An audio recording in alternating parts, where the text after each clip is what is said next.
Hello friends, ethos IAS के value added discussion series में आप सभी का स्वागत है। ये वैल्यू एडेड डिस्कशन सीरीज आपकी यूपीएससी की तैयारी को क्वालिटेटिव बनाने की हमारी एक पहल है। आज की चर्चा में हम तुवालू पर बात करेंगे, जो कि एक छोटा सा आइलैंड नेशन है, डूब रहा है और अपनी डिजिटल कॉपी तैयार कर रहा है। A sinking nation creating its digital copy. Tuvalu की अगर हम बात करें तो दुनिया के नक्शे में यह वेस्टर्न सेंट्रल पैसिफिक में लोकेटेड एक देश है। ऑस्ट्रेलिया से लगभग 5000 किलोमीटर की दूरी पर लोकेटेड तुवालू, जो कि 9 छोटे छोटे 9 स्मॉल कोरल आइलैंड्स का एक ग्रुप है, वेस्टर्न सेंट्रल पैसिफिक में लोकेटेड है। इसकी टोटल एरिया 26 स्क्वायर किलोमीटर है। आप अंदाज़ा लगा सकते हैं कि कितना छोटा देश होगा। इसकी राजधानी फूनाफूती और 11,500 के आसपास की इसकी आबादी है। 11-12 हज़ार के आसपास टोटल पॉपुलेशन तुवालू का है। विषय ये है कि ये अपनी डिजिटल कॉपी क्यों तैयार कर रहा है। ये अस्तित्व का संकट, एग्जिस्टेंशियल क्राइसिस को फेस कर रहा है क्लाइमेट चेंज के कारण। हम जानते हैं कि पूरी दुनिया में क्लाइमेट चेंज ह्यूमन लाइफ और सर्वाइवल के लिए एक एग्जिस्टेंशियल थ्रेट बनकर उभरा है। खासकर जो छोटे आइलैंड नेशंस हैं, लो लाइंग नेशंस हैं, उनके डूब जाने का खतरा है। तुवालू की अगर हम बात करें तो इस देश में कोई भी ऐसा पॉइंट नहीं है जो कि सी लेवल से 4.5 मीटर से ज़्यादा ऊंचा हो, मतलब लो लाइंग आइलैंड नेशन है। इसके कारण यह होने की संभावना है कि आने वाले समय में इसके सोर्स डूब जाएंगे और यह हैबिटेबल नहीं रह जाएगा, रहने लायक नहीं रह जाएगा। नासा के साइंटिस्ट के स्टडीज के अनुसार 2050 तक तुवालू की जो अधिकांश एरिया है, लैंड है, that will be below the level of the current high tide by the year 2050। ये अपनी डिजिटल कॉपी को इसलिए तैयार कर रहा है क्योंकि जिस तरीके से ग्लोबल सी लेवल राइज हो रही है, समुद्र की जो समुद्र स्तर है, जिस ढंग से वो राइज कर रहा है करेंट रेट से, तो ये पूरा का पूरा देश आने वाले कुछ ही डिकेड्स में डूब जाएगा।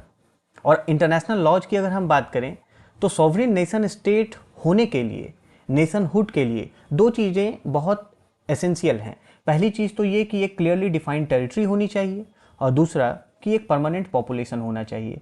लेकिन यदि पूरे का पूरा देश ही डूब जाएगा तो फिर एक क्लियरली डिफाइंड टेरिटरी नहीं होने से तुवालू और उसके जैसे छोटे island Nations, low lying Nations के एग्जिस्टेंस का ही खतरा सामने मंडरा रहा है। इसके कारण क्लाइमेट चेंज की वजह से तुवालू पहला वैसा देश बन सकता है जो कि अपनी सॉवरेनिटी को लूज कर देगा। क्योंकि फिजिकल एग्जिस्टेंस रह नहीं जाएगा तो सॉवरेनिटी भी खत्म होने का संकट क्लियर है। ये अपनी एग्जिस्टेंशियल एक थ्रेट का सामना कर रहा है, पर इसका सॉल्यूशन क्या है? What are the solutions?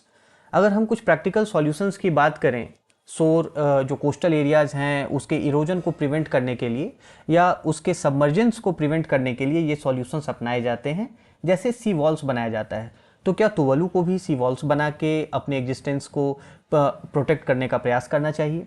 क्या उसे भी सी से लैंड रिक्लेम करके अपनी एग्जिस्टेंस को कंटिन्यू करना चाहिए या उसे अपने नागरिकों को, सिटीजन्स को किसी दूसरे जगह रिलोकेट कर देना चाहिए? हालांकि तुवालू इन सभी सॉल्यूशंस पे काम कर रहा है, पर उसने कुछ और दूसरा भी रास्ता अपनाया है जो काफ़ी अनोखा है, जो आज तक कभी सुना नहीं गया है। Tuvalu is creating itself as a nation on the metaverse.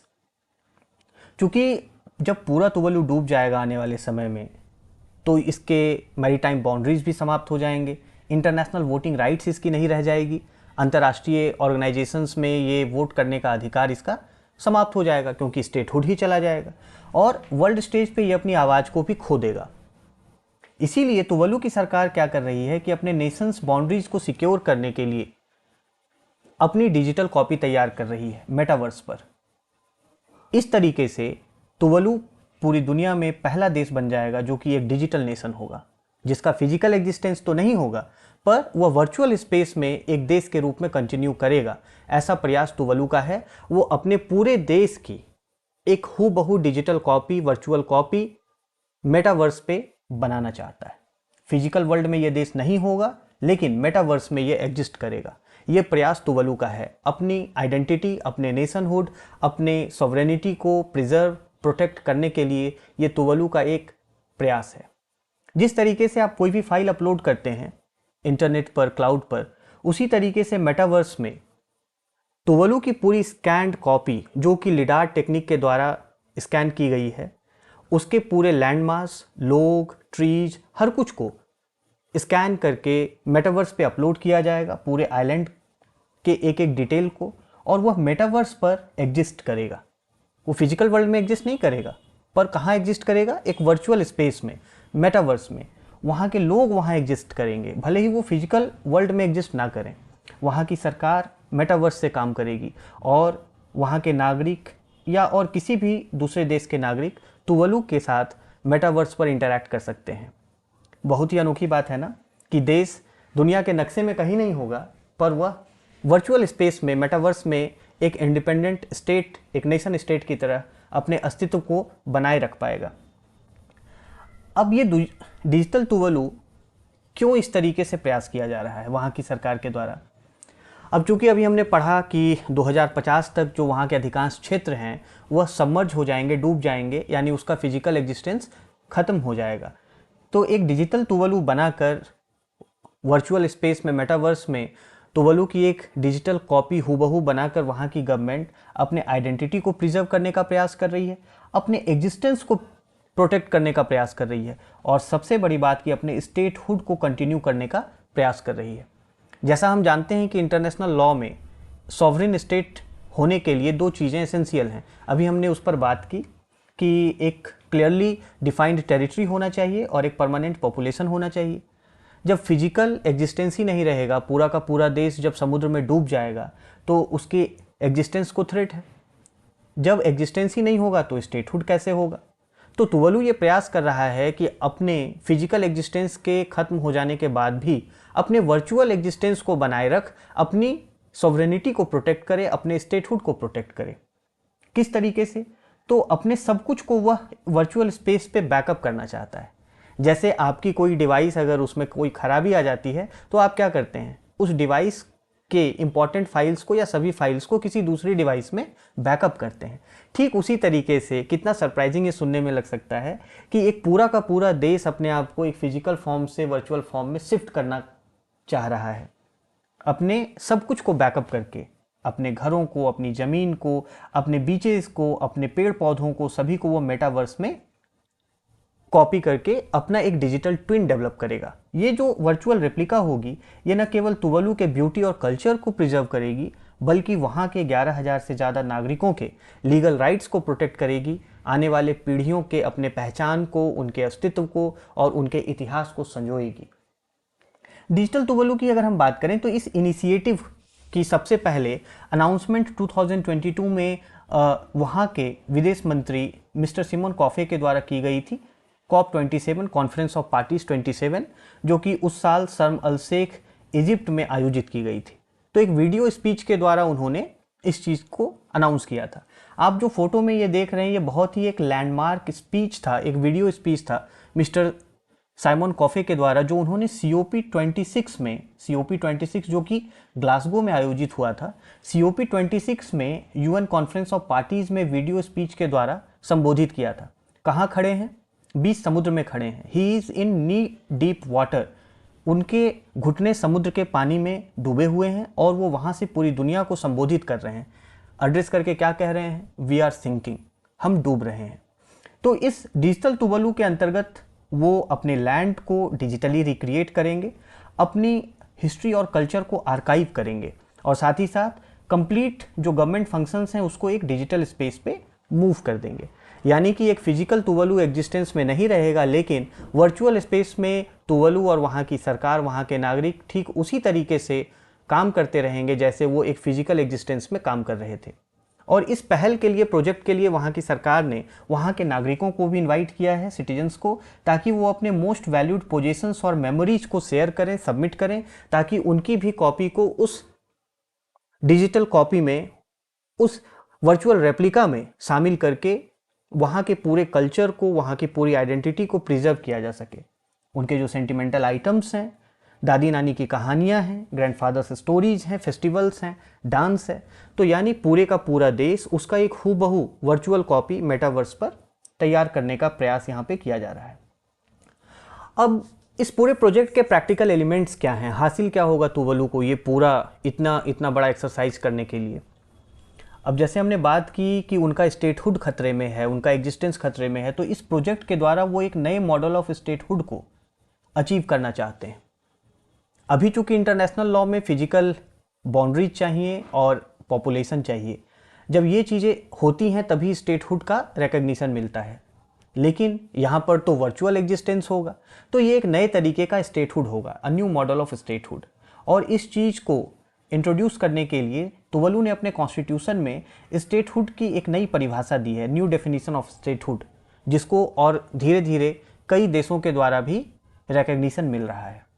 अगर हम इसकी बात करें तो कम से कम 12 देशों के साथ तुवलु ने ज्वाइंट कम्युनिके साइन किया है और पैसिफिक आइलैंड फोरम के कम से कम 18 देशों ने तुवलु के इस पहल को मान्यता दी है, क्योंकि वे सभी नेशंस भी लो लाइंग नेशंस हैं जिन्हें भी आने वाले फ्यूचर में इस थ्रेट का सामना निश्चित ही करना पड़ेगा। तो तुवलु इस प्रयास के द्वारा क्या करेगा कि अपनी एक वर्चुअल कॉपी को डेवलप करके अपनी पूरी सरकार के फंक्शंस को भी मेटावर्स में शिफ्ट करेगा, जैसे कि डिजिटल पासपोर्ट्स जारी करना जो कि ब्लॉकचेन पे स्टोर्ड होंगे, और पूरी की पूरी सरकार उसी वर्चुअल आइडेंटिटी और एग्जिस्टेंस के साथ काम करेगी।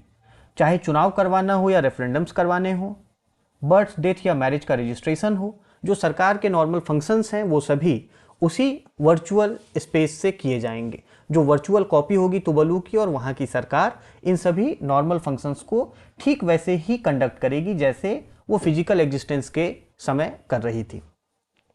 इसके साथ ही जो तुवलु का डिजिटल ट्विन होगा मेटावर्स पर, वो वहाँ की डायस्पोरा को भी एक दूसरे से कनेक्टेड रहने में मदद करेगा और जो उनकी ज़मीन है उससे उनके जुड़ाव को कंटिन्यू रखेगा। जो हेरिटेज उनका लॉस होने वाला है उस लॉस को प्रोटेक्ट करने का प्रयास करेगा, so that they remain connected with themselves. The diaspora is connected to their land and the heritage which they are going to lose due to the impact of climate change. अच्छा, इसके साथ देखिए कुछ इसके टेक्निकल एस्पेक्ट्स भी हैं कि rooftop के साइज और एंगल को रिकॉर्ड करके तुवलु अपने लिए फ्यूचर में सोलर पैनल्स की कैपेसिटी और सोलर पावर जनरेशन को अचीव कर सकता है कि किस एंगल पे रूफटॉप्स हैं, उनकी साइज़ क्या है, उस हिसाब से सोलर पैनल को डिज़ाइन किया जा सकता है और सोलर कैपेसिटी को वो मॉडल कर सकते हैं, एस्टिमेट कर सकते हैं। वाटर स्टोरेज टैंक्स को स्कैन करके वो अपने देश में पीने के पानी की, ड्रिंकिंग वाटर की अवेलेबिलिटी उस आइलैंड पे क्या है, इस चीज़ को एस्टिमेट कर सकते हैं। मतलब अपने वो अभी निकट के ज़रूरतों को भी उसका अंदाज़ा लगा सकते हैं। ये जो डिजिटल ट्रांसफॉर्मेशन होगा जिसे आज तक दुनिया में सुना नहीं गया है, ये तुवलु को अपनी आइडेंटिटी को रिटेन करने के लिए हेल्प करेगा और साथ ही साथ एक नेशन स्टेट के रूप में फंक्शन करने के लिए भी कैपेबल बनाएगा, इस चीज़ के बावजूद भी कि उनका कोई फिजिकल एग्जिस्टेंस दुनिया के नक्शे में नहीं बच जाएगा। तो ये बहुत ही एक ट्रांसफॉर्मेटिव एस्पेक्ट है, लेकिन इसमें कुछ की इशूज सामने आते हैं। की इशूज ये है कि तुवलु की जो डिजिटल रेप्लिका तैयार होगी, ये एक परमानेंट डिजिटल रेप्लिका होगी, ये एक डिफाइंड टेरिटरी भी होगी पर वर्चुअल स्पेस में होगी, और इससे तुवलु और वहाँ के लोग, वहाँ की सरकार अंतर्राष्ट्रीय कानूनों में, इंटरनेशनल लॉ में अपने सॉवरेनिटी को क्लेम करेंगे।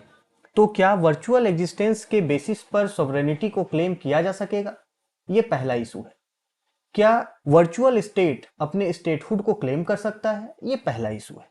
दूसरी चीज की हम बात करें तो ये स्टेटहुड के एक नए नोशन को इस्टेब्लिश करता है।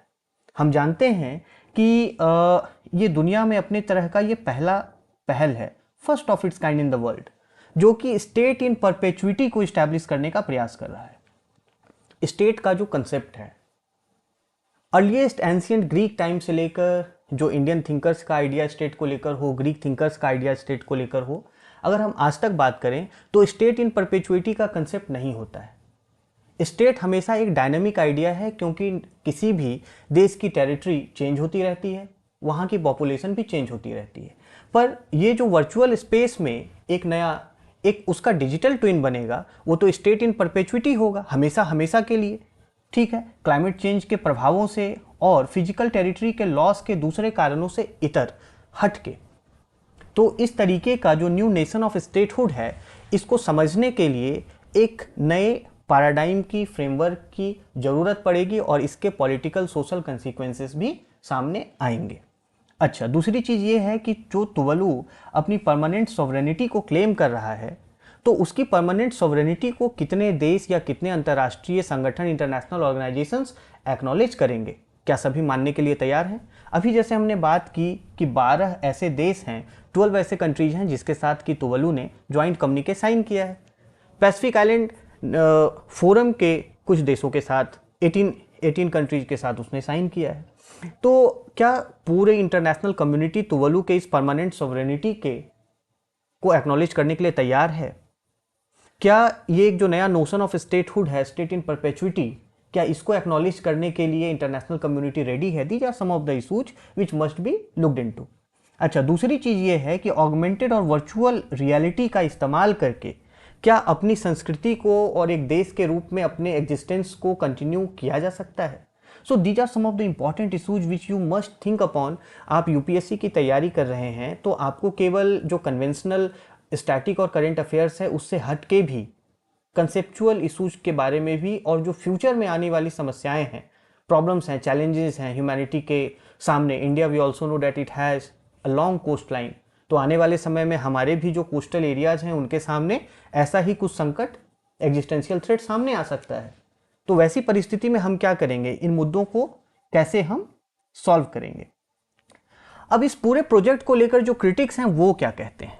आपके भी मन में अभी तक जो आपने सुना कई तरीके के प्रश्न उठ रहे होंगे। आपको लग रहा होगा कि नहीं भाई, इसमें कुछ चीज़ें जो हैं वो ठीक नहीं भी हैं, इस तरीके के पहल। देखिए, पहली चीज़ है कि ये जो प्रोजेक्ट है, जो क्रिटिक्स हैं उनका कहना है कि it is a very resource incentive approach, just like other approaches which is causing climate change in the first place. Climate change किस कारण हो रहा है? हमारी रिसोर्स इंटेंसिव लाइफस्टाइल के कारण हो रहा है, रिसोर्स इंटेंसिव डेवलपमेंट पाथवे के कारण हो रहा है।